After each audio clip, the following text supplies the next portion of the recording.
The pale rays of England's spring sun streamed through the frosted glass of the bus, painting fleeting patterns on the cobblestone path leading to St. Ethelred Academy. As Alice Hartley pressed her hand against the window, her wide eyes drank in the imposing sight of her new school. Its stately beauty held her in awe, but a shadow of unease crept into her thoughts, whispering uncertainties about the challenges awaiting her beyond its gates. She felt a mix of awe at its antiquated beauty and a vague apprehension about what awaited her. The black iron gates, adorned with intricate swirls and designs, stood tall like a portal through time, guiding her into another world. A world where Alice knew she would have to work hard to adapt.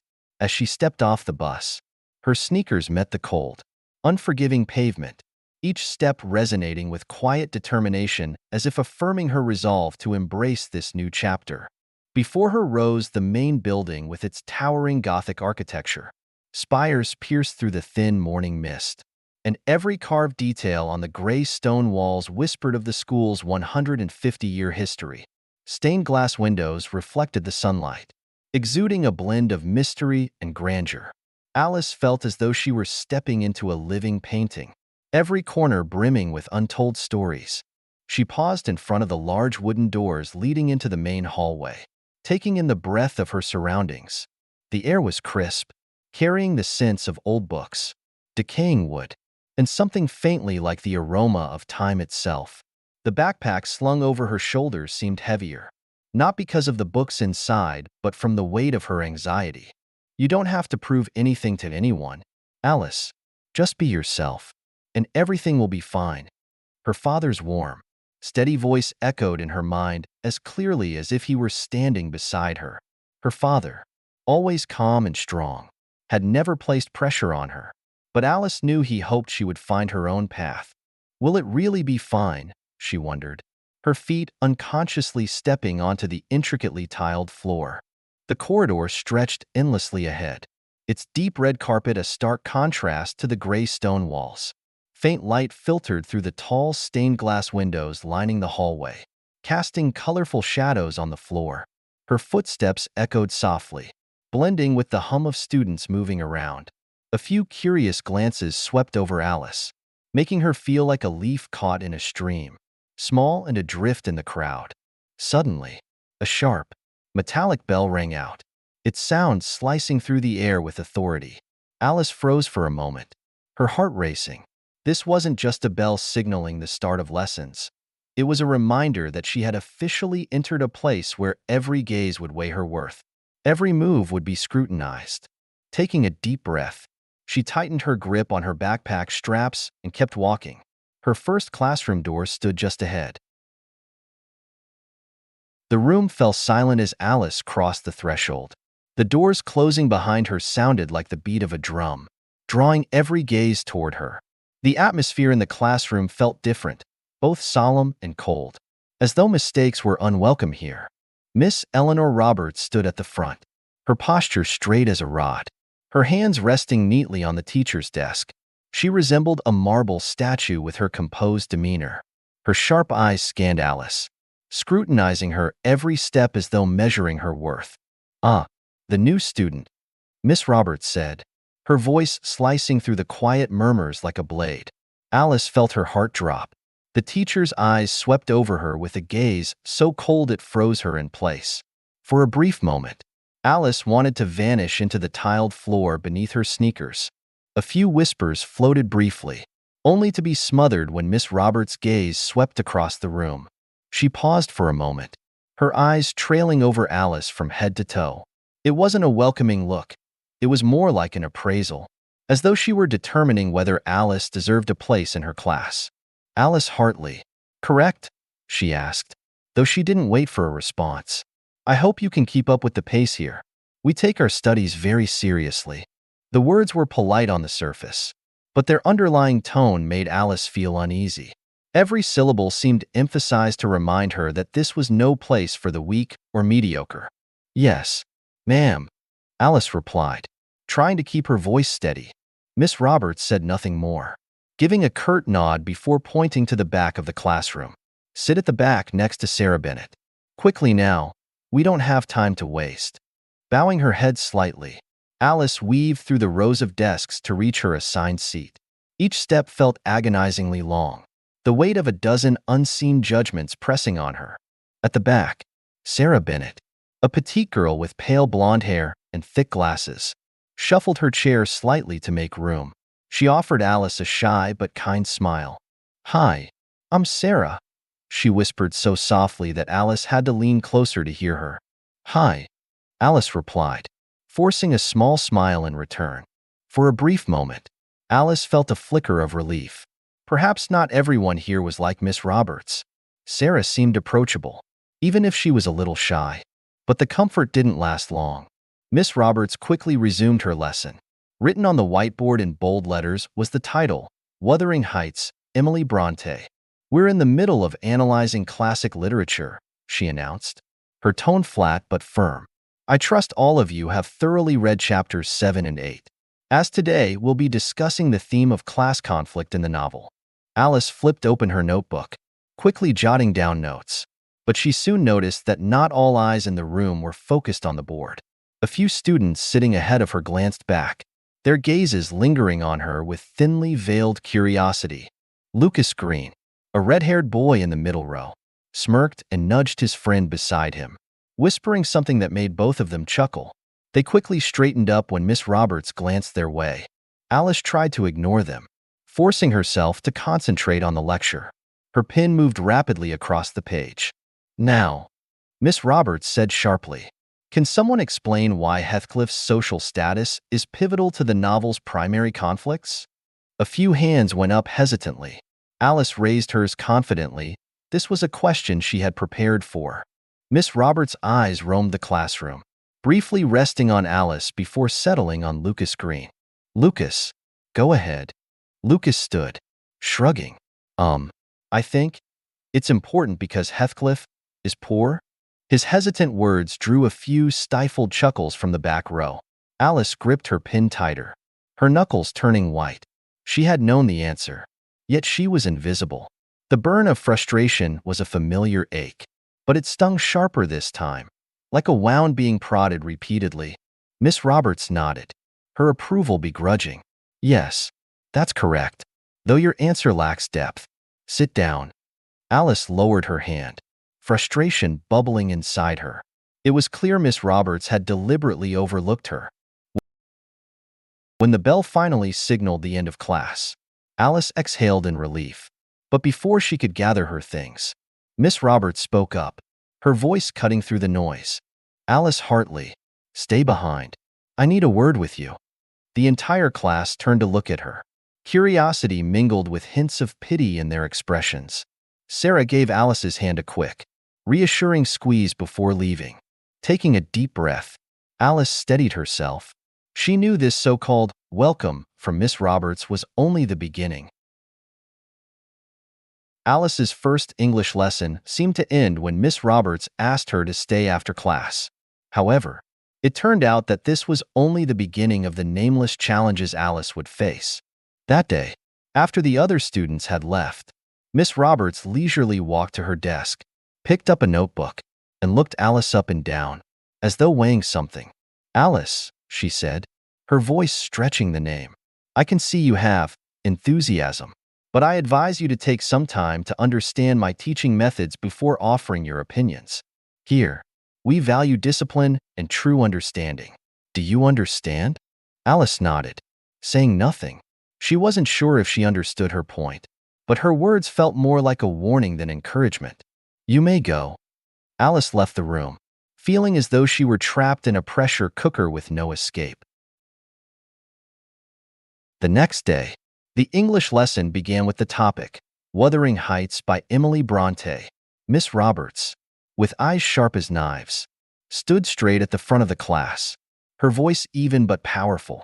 "Today we will discuss one of the most important aspects of the novel, class conflicts and social distinctions in Victorian society. Who can analyze the role of social status in the story?" Though still haunted by Miss Roberts' words from the day before, Alice decided to raise her hand. She didn't want to remain silent. Not now. Miss Roberts' eyes swept over the class, briefly pausing on Alice, but then quickly moved on. as if Alice were completely invisible. "Lucas, you speak." She pointed at the red-haired boy sitting in the middle of the class. Lucas stood up, clearly unprepared. He scratched his head and looked to his friends for support. I think Heathcliff is poor, and that makes him upset?" A few chuckles erupted from the back row. Miss Roberts nodded, half pleased, half reluctant. "Good. At least you got the main idea. Sit down." Alice lowered her hand. The weight in her chest felt like a rock dropping. She tried to remain calm, but this dismissal was different from the others. The injustice wasn't just a feeling. It was a reality laid bare for everyone in the class to see. The gazes of her classmates, some curious, some sympathetic, added fuel to the fire, causing Alice's heart to race. "Miss Roberts." Alice spoke, trying to keep her voice steady. "I think my answer could add to the discussion. May I present it?" Miss Roberts paused writing on the board, turning around, her sharp eyes fixing directly on Alice. In that instant, the entire class fell silent, holding their breath. "Miss Hartley," she said, emphasizing each word, her tone cold, "I think we've had enough opinions for today. Instead of trying to argue, you should focus on understanding the lesson better." Laughter bubbled from Lucas and his friends. Alice tightened her grip on her pen, feeling as if it might snap. "Ma'am," Alice began, her voice steady despite the tremor in her hands. "Our topic is about class distinctions and social conflicts in Wuthering Heights. If we ignore how Heathcliff is marginalized because of his background, how can we truly understand the author's intent?" The room held its breath. Miss Roberts' lips thinned into a hard line, her eyes narrowing dangerously. A low murmur swept through the class. Some students exchanged glances, their curiosity mingled with nervous anticipation. For a fleeting moment, Alice thought she might have gone too far. The room fell silent. Some classmates looked at Miss Roberts, while others turned to look at Alice. This time, no one laughed. Miss Roberts inhaled sharply, her eyes showing clear irritation. "Alice, I appreciate your enthusiasm," she said, her tone sweet but insincere. "But sometimes, you should know that not every opinion needs to be shared. Let others have a chance." Alice sat up straight, feeling the simmering anger inside her, but refusing to let it burst out. She didn't want to be the troublemaker Miss Roberts seemed to imply, but she also couldn't let this injustice continue. "Ma'am," Alice said, her voice quiet but full of meaning, "I believe sharing different perspectives is part of learning. And if I'm wrong, I'm willing to listen to your feedback. But if I'm never allowed to speak, how can I learn from my mistakes?" Miss Roberts opened her mouth to respond but was cut off by Alice's sharp words. The atmosphere in the room was heavy enough to cut with a knife. The gazes around her were no longer just curious. They were quietly admiring Alice. The following days only made things worse. In every lesson, Alice prepared meticulously. She read extra material, researched literary history to back up her points. But each time she tried to participate, Miss Roberts found a way to silence her. "You need to understand that classic literature is not the place to impose your personal ideas," she said one time, her voice mocking and cold. "Focus on the author's intentions, not your modern perspective."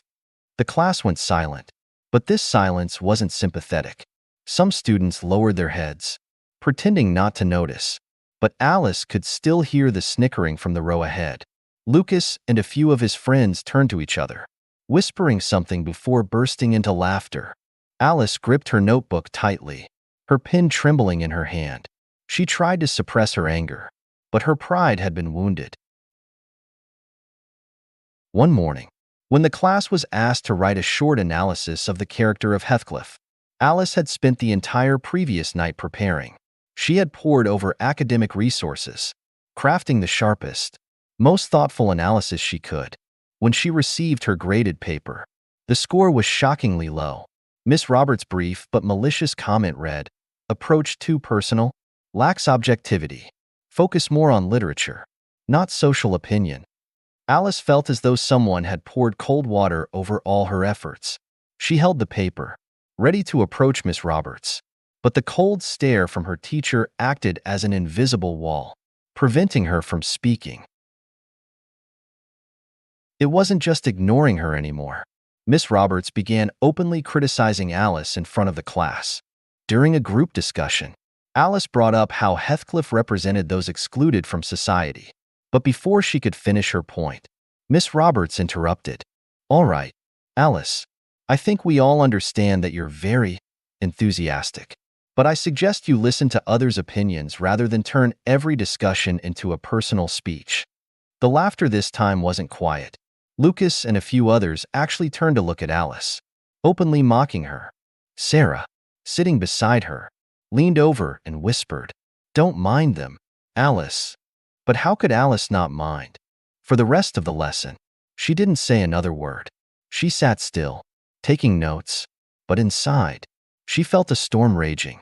Alice knew that if she continued to stay silent, she would be no different from those who chose to look the other way. But every time she tried to step out of the shadows, Miss Roberts found a way to push her back, further, harder, more painfully. And this was just the beginning.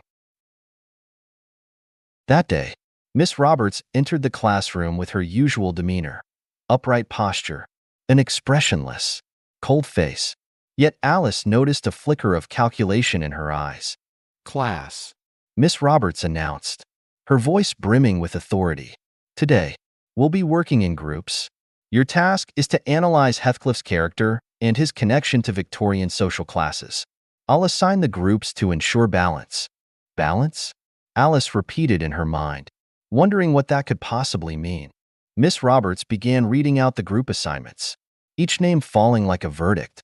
When she reached the final group, Alice Hartley, Lucas Green, and Sarah Bennett, a chill ran down Alice's spine. Lucas Green, the boy who sat in the middle row with a mischievous glint in his eye, had shown her nothing but disdain since her first day. And now, they had to work together? The group session began after class. Lucas sprawled lazily in a chair at the long table, one leg crossed over the other, and glanced at Alice with a mocking smirk. "Listen, new girl," he drawled, stretching out his words with a sneer. "I'll write the main part. Don't try to overcomplicate things. Okay, I don't want this to turn into another one of your boring speeches." Sarah, sitting beside Alice, looked up, ready to object, but Alice's pleading glance stopped her. Alice pressed her lips together, forcing herself to stay calm. "Fine, Lucas," Alice said, her voice even. "You write it. I'll review it later." Lucas grinned smugly, thinking Alice had conceded to a passive role. Little did he know, Alice had her own plans. That evening, Alice spent hours revising the group's draft. Lucas's clumsy and superficial writing was replaced with sharp arguments, clear quotes from the text, and insightful analysis. She delved into how Heathcliff was ostracized by society and how he turned his pain into a weapon of power and revenge. When Alice finished, holding the polished essay in her hands, she felt a surge of pride. She hadn't just completed her part, she had transformed it into an exceptional piece of work. 2 days later, Miss Roberts returned the graded assignments to the class. As usual, her face betrayed no emotion, but her gaze lingered on Alice longer than usual. "This group," she said, holding up Alice and Lucas's essay, "is decent, but it seems someone has tried too hard." She turned to Alice, her sharp eyes drilling into her, lingering longer than necessary. "I suggest, Alice, that you learn how to collaborate rather than trying to outshine your peers. This is not a stage for you to showcase your intelligence." The classroom fell into a hushed silence. Miss Roberts' words cut through Alice like a blade, sharp and deliberate. Alice felt a wave of anger rise within her. She opened her mouth to respond, but Sarah's small hand reached over, gripping hers tightly. "Don't, Alice," Sarah whispered. "She'll only make things worse." Alice swallowed her retort. She knew Sarah was right, but the injustice sat like a stone in her chest, making it hard to breathe. During recess, Alice sat in a quiet corner of the schoolyard, feeling as though the entire world were against her. Sarah sat beside her, silent for a long moment before speaking. "You know, Alice," Sarah said softly, "I think your essay was amazing. Truly. I read it, and I think you were absolutely right. But Miss Roberts doesn't like to be challenged." Alice turned to Sarah, her eyes wide with surprise. "What do you mean?" "She always wants things done her way. I've seen it before. She doesn't just treat you like this. It's happened to others, too. But with you, she's harsher. Maybe because you're different." The last two words hung in the air, a quiet confirmation of something Alice had long felt. Different. Alice didn't know what to say, but in that moment, she realized she couldn't let her differences be the reason she stayed silent. "Sarah," Alice said, her voice steadier now, "I won't let her win. I can't." Sarah looked at Alice, seeing for the first time a fierce determination in her friend's eyes. Alice knew this wasn't just about a group project or a single class. This was a small battle in a much larger war, a fight to prove her worth. In the days following the confrontation in class, Alice felt the tension between her and Miss Roberts reach an irreparable point. The strained atmosphere was like a taut string, ready to snap. Miss Roberts no longer hid her dissatisfaction, taking every opportunity to target Alice with thinly veiled jabs during class. "It seems some students believe they understand the material better than the teacher," she remarked in one lesson. The class knew exactly who she was referring to. Chuckles erupted from Lucas and his friends, while Alice sat silently, gripping her notebook tightly. But the tension finally came to a head when Miss Roberts requested an urgent parent-teacher meeting. "Your daughter exhibits defiance and a lack of respect," Miss Roberts wrote in an email to Alice's parents. "I believe this is a matter that requires immediate attention to prevent it from disrupting the overall discipline of the class." Alice knew her father had received the email when he called her into the living room that evening. "Are you all right, Alice?" Thomas Hartley asked, his voice gentle but lined with concern. Alice sat down in the armchair opposite him, taking a deep breath. "I don't know what to say, Dad. She doesn't like me. Whatever I do, she finds a way to make it worse." Thomas nodded, silent for a moment as he processed her words.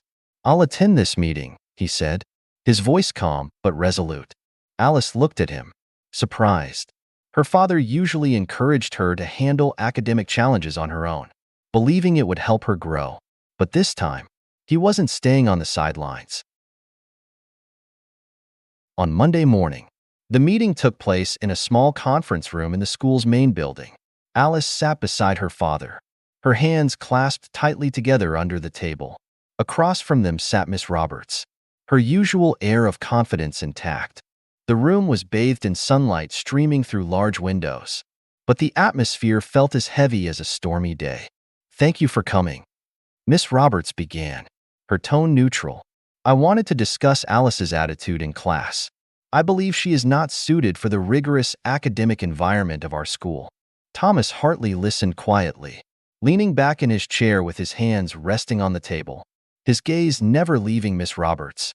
"She frequently displays defiance and a challenging attitude in class," Miss Roberts continued, her words deliberate and pointed. "She does not know how to collaborate, imposes her views on her peers, and often goes off topic during discussions. I fear that if this behavior is not addressed, it will negatively impact the learning environment for everyone." She paused to take a sip from the teacup in front of her, placing it back on the table. She looked up, awaiting a response. But instead of reacting immediately, Thomas tilted his head slightly, as if carefully weighing her words. Then he spoke, his voice steady and commanding. "Miss Roberts, I believe you're mistaken." The succinct statement was like a splash of cold water. For a moment, Miss Roberts' composed expression faltered, though she quickly regained her poise. "Mistaken," she echoed, a faint, forced smile flickering across her lips. Thomas straightened in his chair, his sharp gaze unwavering yet calm. "Good morning, Miss Roberts. I am Thomas Hartley, the principal of this school, and Alice's father." The air in the room seemed to freeze. Miss Roberts went pale. Her eyes widened in disbelief, and the teacup in her hand trembled slightly before she hastily set it down to mask her unease. "You're," she stammered, her usual confidence evaporating. "The principal of this school," Thomas repeated, enunciating each word. "And I've been observing how you've treated my daughter over the past few weeks. Today is your opportunity to explain." Miss Roberts struggled to regain composure, but the unease in her eyes was unmistakable. "Mr. Hartley, I didn't know Alice was your daughter. If I had known, You didn't need to know she was my daughter to treat her fairly," Thomas interjected, his voice calm but carrying a weight that silenced her.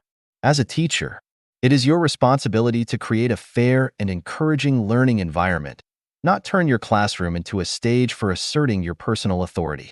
Miss Roberts lowered her gaze, unable to respond. "You claim Alice is unsuited for this school's academic environment. From what I've observed, the problem isn't Alice. The problem is your bias and how you allow it to dictate your judgment of students." Thomas's words rang out clear and firm. Alice sat beside her father, feeling as though a heavy weight had been lifted from her chest. Miss Roberts looked up, but her expression was one of defeat and frustration. "This meeting is over," Thomas declared. "I will take the necessary steps to ensure that every student in your class, not just Alice, receives fair treatment. For now, I suggest you return to your classroom and reflect on your role in this school." Miss Roberts stood, nodded slightly, and left the room without another word. As the door clicked shut, Alice turned to her father. He smiled, placing a reassuring hand on her shoulder. "You've done well, Alice. But remember, justice doesn't only come from me. It comes from the way you stand up for yourself." Alice smiled back. For the first time in weeks, she felt she was no longer alone. The air in the meeting room remained heavy after Miss Roberts left, but Alice's tension had eased slightly. Her father sat quietly, his demeanor calm as though he had just completed an ordinary task. He gently flipped through the notebook before him, appearing deep in thought. "I won't stop here, Alice," he said, his voice steady but resolute. "What happened in Miss Roberts' classroom doesn't just affect you. It affects the integrity of this school's entire educational environment." Alice looked at her father, feeling the weight of his determination. For the first time, she saw the strength of a leader who wasn't just protecting his daughter but fighting for a broader sense of justice. The following day, Mr. Hartley summoned Miss Roberts to his office. It wasn't a brief meeting. Miss Roberts entered with a reluctant expression, though she tried to maintain her usual confidence. Her anxious eyes betrayed her as she faced Mr. Hartley. "Take a seat, Miss Roberts," he said, his tone calm but icy. She sat down across from him, her hands resting on her lap, clasped tightly together. "Miss Roberts," Mr. Hartley said, leaning forward slightly, his tone measured yet firm. "Your treatment of Alice over the past weeks has not gone unnoticed." Miss Roberts frowned, the corners of her mouth twitching as if to defend herself. But she hesitated. Something in Mr. Hartley's calm demeanor unnerved her. "Allow me to introduce myself properly," he continued, his voice sharpening. "I am Thomas Hartley, the principal of this academy and Alice's father." Miss Roberts opened her mouth to respond, but Mr. Hartley raised a hand to stop her. "Let me finish," he continued. "What you've done in your classroom doesn't just affect Alice. It sends a damaging message to every student under your care that bias, favoritism, and the abuse of authority are acceptable." Miss Roberts frowned. "I don't believe I've done anything wrong. I was simply trying to maintain discipline and uphold standards in my class." "Discipline?" Mr. Hartley repeated, emphasizing the word, his gaze piercing. "You call ignoring a student's contributions, humiliating her in front of her peers, and imposing your personal opinions discipline?" Miss Roberts remained silent, unable to counter his words. "You claim that Alice challenges you, but from what I've observed, it is you who refuse to accept any viewpoint that diverges from your own," he said, his tone unyielding. "That is not education. It's an abuse of power." Miss Roberts lowered her head, her hands trembling slightly.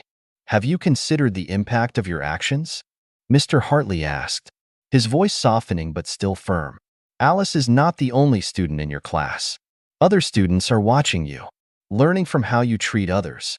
What kind of lesson do you think you're teaching them? Miss Roberts looked up, her expression one of helplessness. I didn't intend. Intentional or not, the consequences remain the same. Mr. Hartley interrupted. I cannot allow this to continue in my school. The classroom should be a place where every student, regardless of their background or perspective, feels respected and has the opportunity to grow. Following the conversation, Mr. Hartley called for a school-wide meeting. The assembly was held in the large auditorium, with every teacher and student required to attend. The hall was packed. Quiet murmurs filled the air, but they quickly died down as Mr. Hartley stepped onto the stage. Thank you all for being here today, he began, his voice clear and commanding. I want you all to understand that this school is not just a place to gain knowledge. It is also where we learn to respect one another.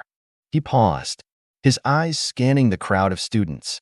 I have received reports of inappropriate behavior in the classroom, instances of bias and discrimination. These are not the values this school stands for. A few students exchanged glances, clearly aware of what he was referring to. Alice, seated near the back, felt her heart race as her father continued. We must do better, Mr. Hartley said, his tone softening. Every one of you, whether you are a student or a teacher, deserves to be treated with fairness and respect. Prejudice, whether overt or subtle, has no place here. He concluded his speech with a powerful message. Change begins today. I am committed to doing everything necessary to ensure our learning environment becomes more equitable. But this change cannot come from me alone. It requires each and every one of us. Shortly after the assembly, an announcement was sent out to the entire school. Miss Roberts had resigned. Her empty classroom became a symbol of change, a reminder that misconduct, even from those in authority, would not be tolerated. As Alice stepped out of the auditorium, she felt lighter than she had in weeks. Sarah ran up beside her, beaming. Alice, did you see? Everything is finally out in the open. Alice smiled, her gaze drifting to her father, still on stage, speaking with a few teachers. Yes, she said, but this is just the beginning. She knew that the lessons of today weren't just for her. They were for everyone at the school, and she was determined that no one would ever have to endure what she had faced again. That morning, the early sunlight filtered through the ancient trees surrounding the schoolyard, casting shimmering patterns on the brick path leading to St. Ethelred Academy. Alice walked slowly through the grand iron gates, a sense of peace filling her heart. Each step felt lighter, no longer burdened by loneliness, no longer shadowed by scrutinizing glances. The hallways, once suffocating, now seemed to glow with warmth. Laughter echoed in the corridors, and sincere greetings came from her peers. A few students even paused to wave at Alice, their faces lit with friendliness. She returned their smiles, feeling the shift in the air, not just within the school but within herself. When the Multicultural Club was formed, Alice hadn't anticipated the profound impact it would have. Initially, it consisted of just a handful of members, students curious or empathetic about what she had endured. But within weeks, it grew into a meaningful gathering space. We're not just talking about diversity, Alice said during the club's inaugural meeting, her confident voice resonating with the group. We need to make it a part of our daily lives, in every thought and every action. Her words weren't just a slogan.